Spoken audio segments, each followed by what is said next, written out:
In the winter of 1942, only 6,000 out of 300,000 soldiers returned home.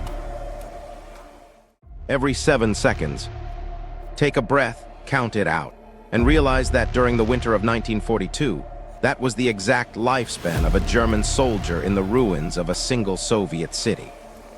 Imagine a battlefield so violent, so unforgiving, that the average life expectancy of a newly arrived combatant was less than 24 hours.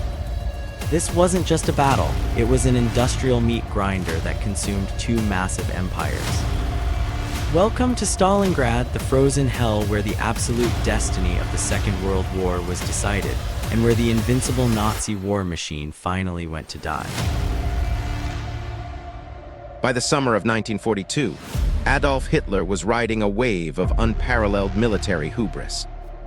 His armies had swept across Western Europe, crushed France in weeks, and pushed deep into the Soviet heartland during Operation Barbarossa.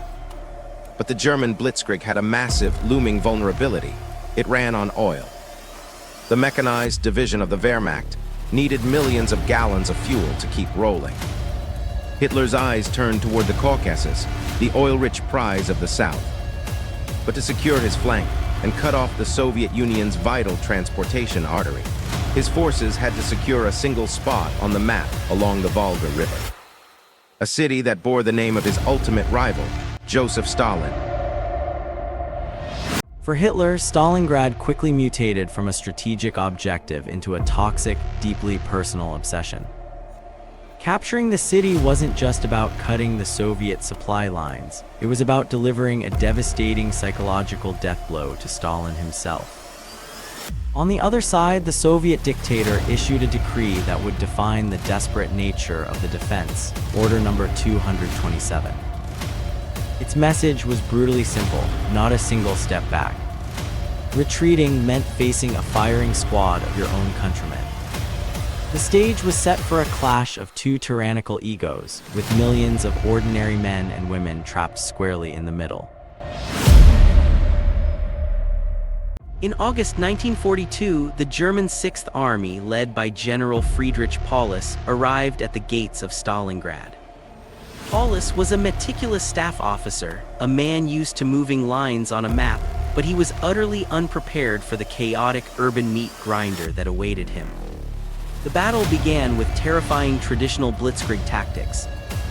Thousands of Luftwaffe bombers rained fire from the skies, turning a beautiful, modern Soviet metropolis of 500,000 people into a desolate, smoldering wasteland of jagged concrete and twisted steel.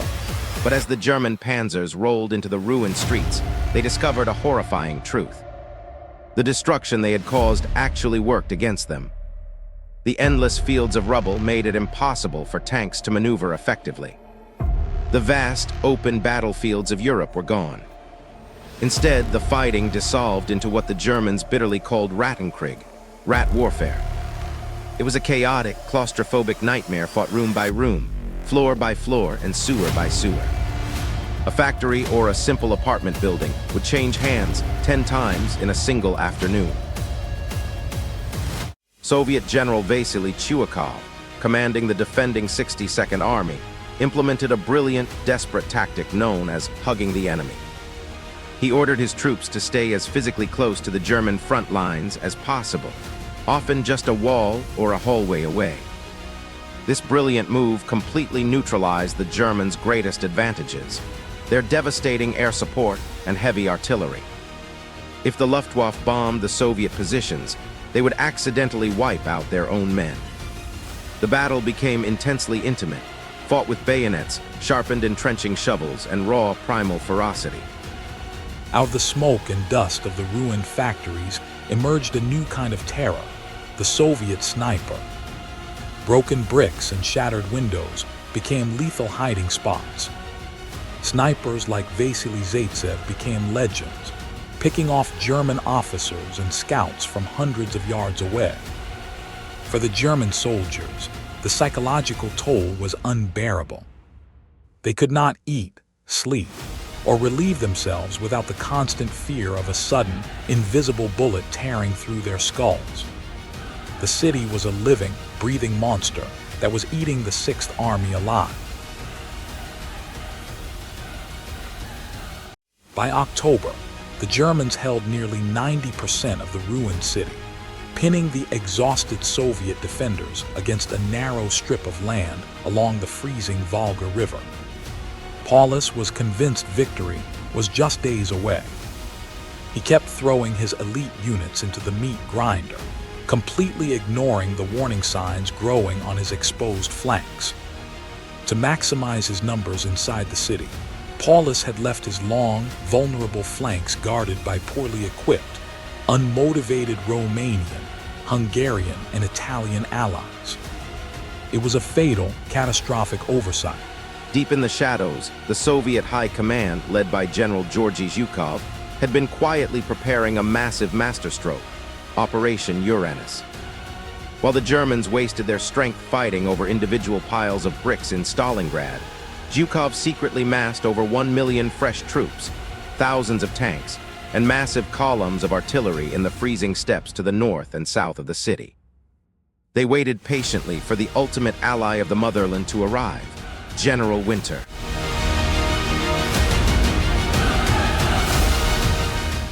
On November 19, 1942, the trap snapped shut. Under a gray, blinding blizzard, a terrifying Soviet artillery barrage lit up the sky. Hundreds of thousands of Soviet troops and T-34 tanks smashed directly into the weak Romanian lines on the flanks. The defenses collapsed almost instantly. Within just 4 days, the twin pincers of the Soviet advance met at the town of Kalach. In a brilliant operational maneuver, the hunters had become the hunted. The entire German Sixth Army, over 250,000 Axis soldiers, was completely surrounded and trapped inside the frozen ruins of Stalingrad. General Paulus, realizing the absolute gravity of the disaster, wanted to launch an immediate breakout attempt to the west while his troops still had fuel and strength. But back in East Prussia, Hitler refused to even listen. He ordered the Sixth Army to stand fast, hold their ground, and wait for a rescue. The head of the Luftwaffe, Hermann Göring, arrogantly promised that his transport planes could fly in 300 tons of supplies every single day to sustain the surrounded army. It was a delusional promise that sealed the doom of 250,000 men. The Luftwaffe airlift was an unmitigated disaster. Instead of the required 300 tons, the planes managed a pathetic fraction of that amount on average. Instead of food and ammunition, planes sometimes arrived filled with useless items like thousands of winter coats meant for a different climate, or boxes of old newspapers and spices.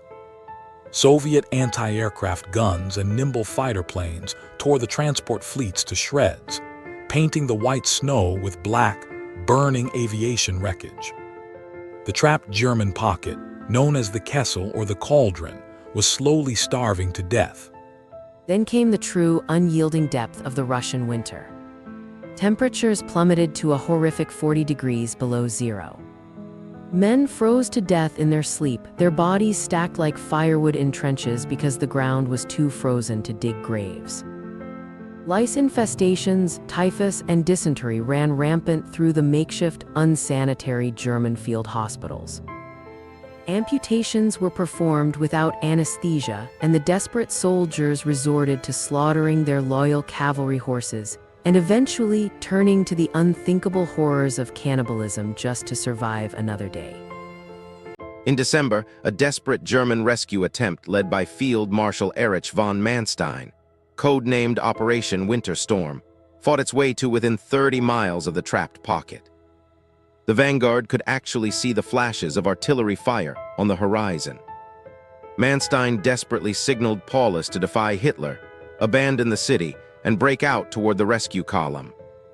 But Paulus, crippled by indecision, lack of fuel, and a rigid devotion to his chain of command, hesitated. The rescue column was brutally repulsed by fresh Soviet armies, and the final ray of hope vanished into the blinding snow. By January 1943, the Soviet forces began systematically crushing the shrinking pocket. They overran the vital airfields at Pyramnik and Gumrak, completely cutting the Sixth Army's final, desperate lifelines to the outside world. There were no more evacuations for the wounded. No more letters home to loved ones. The German soldiers were abandoned, left to die in the frozen mud of a country they had tried to conquer. On January 30, Hitler sent a final, sinister radio message to Paulus. Instead of sending help, he promoted Paulus to the rank of Field Marshal. The promotion carried a dark, unspoken directive. In German military history, no field marshal had ever surrendered alive. Hitler was explicitly ordering Paulus to commit suicide for the glory of the Reich. But Paulus, looking out at the piles of his dying, frost-bitten soldiers, chose a different path. He remarked that he had no intention of shooting himself for a Bohemian corporal. The next day, on January 31, 1943, Soviet soldiers entered Paulus's makeshift headquarters located in the basement of the ruined Univermag department store. The proud, aristocratic field marshal surrendered. 2 days later, the final, desperate pockets of German resistance laid down their arms. The battle was over. The silence that fell over the ruins of Stalingrad was deafening. Of the original 250,000 men who entered the pocket, only 91,000 survived to be marched off into the brutal Soviet Gulag system. Weakened by starvation, disease, and the long, agonizing death marches through the snow, the vast majority would never see their homes again. When the prisoners were finally released over a decade later, only 5,000 of those men survived to return to a rebuilt Germany. An entire generation of young men had been completely erased from existence. The human cost of Stalingrad is almost impossible for the modern mind to fully comprehend. Combined casualties for both sides exceeded 2 million men killed, wounded, or captured. It remains the bloodiest single battle in human history. The myth of Nazi invincibility was permanently shattered. The German war machine would continue to fight brutally for 2 more long years, but it would never recover from the loss of the Sixth Army. The strategic initiative had shifted permanently to the east. The long, bloody road to Berlin began right here in the mud and snow of the Volga River.